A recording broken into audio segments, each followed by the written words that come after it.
Hello everyone, welcome to 27 and an update on the Subaru. So I've got some good news and some bad news. Let's start with the bad news, and that is that I found some rust on the windscreen surround. So not quite as perfect a car as I initially thought.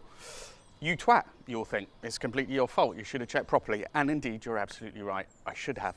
Now, when you're buying a car, the seller isn't really obliged to volunteer any information. However, if you ask a direct question, they're supposed to answer truthfully. Now, because I went up to Liverpool to buy this car, before I went up there, I asked him several times if there was anything wrong with it and if there was any rust. And he said no.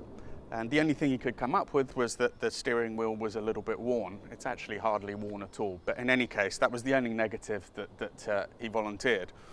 When I got up there, I checked things like the arches and the boot lining and areas that I'd read in the guides actually needed attention. I don't remember it saying check the windscreen surround. It probably does, and I missed that, so that is my fault. I've since spoken to the seller, and he still claims that he knew nothing about this.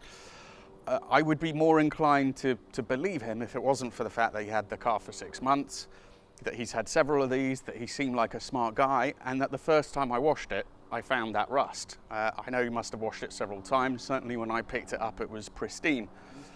So, who knows? But anyway, you make your own mind up about that. The fact is that I have the car now. It's just annoying because I have to spend more money on it, and at the moment that isn't a great thing. So I'm going to get it fixed before I sell it.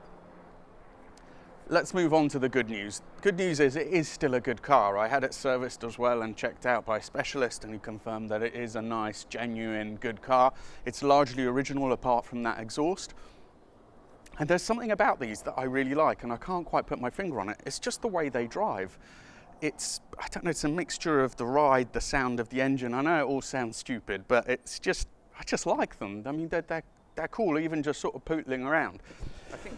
Another minor thing about the Subaru is that the exhaust was just too loud. I was getting neighbours complaining every time I started it up early in the morning, so I just went for a cheap, quick, easy solution, and I bought a Dolby Killer type insert. I'm quite pleased with it, actually. It was only about 10 quid posted, and it's adjustable, so there's bolts there where you can open it up or close up some of the holes. I think it's not a long-term solution. If I was keeping the car, I'd probably want to just put maybe a resonator in the center section or something like that. But just as a sort of halfway measure for the time being, I think it's okay. Another bit of good news is that the son of one of the previous owners, who sadly passed away, got in touch. His father had the car for several years from 2000 onwards.